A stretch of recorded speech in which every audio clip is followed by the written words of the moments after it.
Bonjour à tous. Bon alors, ouais, je parais joyeux, mais je suis en colère. Je suis même vert de rage. Pourquoi? Parce que j'ai vu les chiffres ce matin qui sont tombés sur le livret A. La collecte du livret A en janvier 2023 a doublé par rapport à l'année dernière, par rapport à janvier 2022.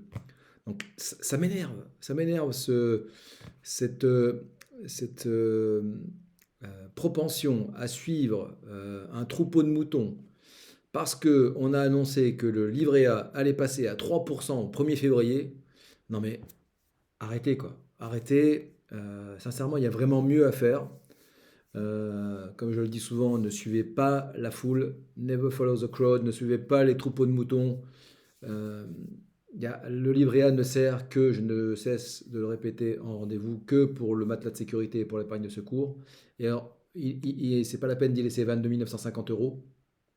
3 000 euros, 4 000, 5 000 suffisent. D'accord. C'est pour faire face à des dépenses de secours, des dépenses d'urgence. Parallèlement à ça, on nous sort quoi? On nous sort donc c'est Caroline Mignon dans les Échos qui nous fait une étude sur les ETF, sur les trackers, sur les fonds indiciels cotés. Et là, oui, là, vous êtes pas un mouton quand vous allez sur les ETF.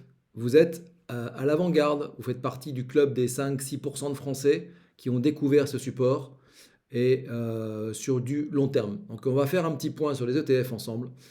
Que nous dit Caroline Mignon? Alors, elle nous dit déjà que les Français sont encore peu friands de fonds indiciels cotés. Ben oui, forcément, ils ne connaissent pas, hein. Donc, à partir du moment où on a l'info, on se lance. C'est ça que j'observe moi dans mon métier, avec mes clients. Alors que le marché allemand s'éveille, la France reste très en retard sur l'investissement dans ces véhicules encore peu connus du grand public.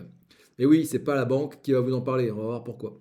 L'enjeu des retraites, un vrai sujet, et les efforts d'éducation, un autre sujet, l'éducation financière des enfants, on en parle. Non, non, pas tout de suite, ok. Devrait accélérer leur déploiement auprès des particuliers. Alors, le marché des ETF, donc ça s'appelle aussi des trackers ou des fonds indiciels cotés. Donc le marché des ETF auprès des particuliers en France est balbutiant. Donc selon l'AMF, seuls 250 000 Français, et je vous rappelle qu'on est 33 millions d'épargnants. Donc quand je vous dis que vous êtes dans le bon club, si vous êtes déjà sur des ETF, grâce à votre conseiller, grâce à moi, tant mieux, eh bien vous êtes bien. Donc vous avez acheté ou vendu de l'ETF l'an dernier alors qu'il y a 1,5 million d'entre eux, des Français, qui ont arbitré sur des actions. Donc 250 000 sur des ETF, 1,5 million sur des actions et 33 millions sur l'épargne. Donc inutile de vous dire que les bons positionnements, la difficulté c'est que vous n'avez pas l'info. Donc je vous le redis, encore confidentiel. Ce marché n'en montre pas moins une certaine dynamique puisque sa progression est 2 fois supérieure à celle des instruments financiers dans leur ensemble. C'est ça qui est rassurant. Ça me fait plaisir.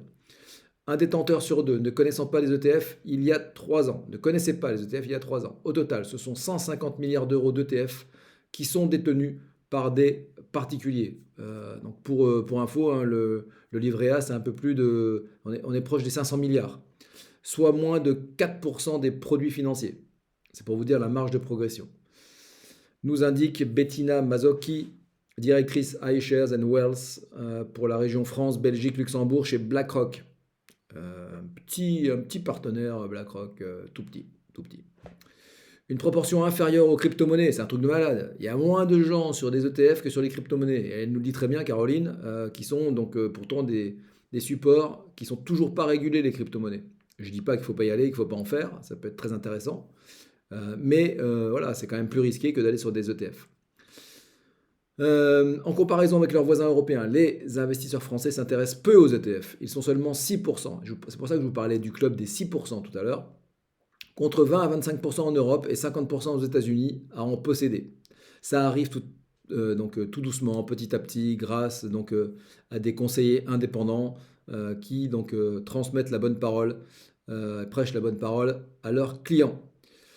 Le marché allemand est précurseur. Pourquoi? Parce que les Allemands ont beaucoup plus souffert que nous par rapport au taux négatif de ces dernières années. Bon, c'est terminé, mais donc ça a été très très, très compliqué. Et donc, comme leur système était différent, ils ont cherché des solutions alternatives. Et ils ont mis en place ils ont créé ce qu'on appelle des néo-brokers ou des néo-banques, hein. Donc, et on estime qu'un Allemand sur 4 sera détenteur d'un plan épargne en ETF en 2026. On en est loin pour l'instant en France. Mais il faut se réveiller, donc sortez du livret A et venez sur des ETF. Confinement et taux négatif. Auparavant, la réticence des Allemands et des Français à investir dans les ETF s'expliquait à la fois par une éducation financière insuffisante, une frilosité au risque et un manque de culture action, explique Arnaud Gian, responsable d'iShares France. Mais oui, ça c'est vrai, mais qu'est-ce qui se passe quand j'ai mes clients en rendez-vous? Je leur évoque tout l'intérêt de l'assurance vie. Ensuite, je leur évoque, je leur fais une petite formation en quelque sorte sur les ETF. Et quand on a fait ça, quand on a donc fait un peu d'éducation financière, ce que ne fait pas le banquier ou l'assureur, eh bien le client il a compris qu'il avait tout intérêt à basculer sur des ETF. Hein, pour rappel, parce qu'on parle ETF, ETF, ETF, tracker, tracker, tracker, fonds indiciel, fonds indiciel, fonds indiciel, mais c'est quoi? C'est juste, comprenez que c'est un panier d'actions. Au lieu d'acheter une ou deux actions sur le marché américain, dans l'indice S&P 500, vous allez acheter un tracker S&P 500 et vous aurez donc une toute petite partie de toutes les actions américaines du S&P 500. On rappelle, le S&P 500, c'est les 500 plus grandes entreprises américaines. Hein, pareil, il y a des trackers CAC 40, il y a des dizaines et dizaines de trackers. Alors, qu'est-ce qu'on nous dit ensuite? Mais la période des taux négatifs outre-Rhin, plus douloureuse, donc en France, et je vous le disais, a conduit les Allemands à rechercher des solutions pour ne pas perdre d'argent. Les ETF constituaient le point d'entrée le plus évident, avec des petits montants d'investissement, une facilité d'exécution en 3 clics et des frais peu élevés, explique Bettina Mazzocchi. Les multiples confinements liés à la pandémie ont aussi encouragé une certaine autonomie dans les investissements outre-Rhin. Et ça, oui, effectivement, c'est exactement ce qui se passe. Tous mes clients qui choisissent d'ouvrir une assurance vie chez Linksea, zéro frais de versement, et qui y mettent, donc qui évitent les rétrocessions, les rétrocommissions. En contrepartie, ils payent juste des honoraires. J'ai fait un article il n'y a pas longtemps sur la primauté et sur le fait que même l'Europe, l'Union européenne, incite les épargnants à aller vers des conseillers indépendants comme moi, qui facturent aux honoraires et pas aux rétrocessions. Hein, un bon contrat chez un courtier en ligne, pas les frais, des ETF au sein de vos contrats avec une vraie stratégie et accessible dès 100 euros à l'ouverture et 25 euros par mois. Ça suffit pour commencer. Hein, et après, ça aussi je le fais en rendez-vous, je sensibilise sur les intérêts composés et quand on travaille sur les ETF, chers amis, chers clients, je peux vous dire qu'on n'est pas sur du 3% annuel du livret A. Ensuite, Caroline Mignon, elle poursuit donc en disant qu'en France, l'évolution du système de retraite vers plus de capitalisation, bah oui, dans ça, si vous n'avez pas mis en place un système parallèle pour capitaliser pour votre retraite, vous allez avoir une perte de pouvoir d'achat. Je suis désolé de vous le dire, vous le savez déjà de toute façon.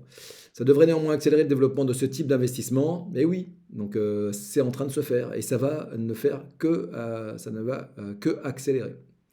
Notamment dans les PER, parce qu'effectivement, quand je vous parle d'assurance vie, on peut aussi très bien ouvrir un PER, toujours chez Linksea, ou chez le courtier en ligne que vous voulez, mais un courtier en ligne avec zéro frais de versement. Plan d'épargne retraite, donc dont les montants investis sont effectivement défiscalisés. Hein, assurance vie ou PER, vous pouvez mettre dans votre contrat, si vous choisissez le bon courtier, des ETF. Pour cela, il y a un réel besoin d'éducation en matière d'épargne financière, indique Fanny Wurtz. Et c'est pour ça que je suis là. Fanny Wurtz, elle travaille chez Amundi. Très dépendant de l'intermédiation, les Français ont encore un long chemin à parcourir avant de s'affranchir de leurs conseillers bancaires. Faites votre choix, messieurs, dames. Dans la description, je vous mets des liens sur l'assurance vie, sur les trackers, sur Linksea et d'autres infos utiles pour le développement de votre patrimoine et de votre santé financière. À très vite.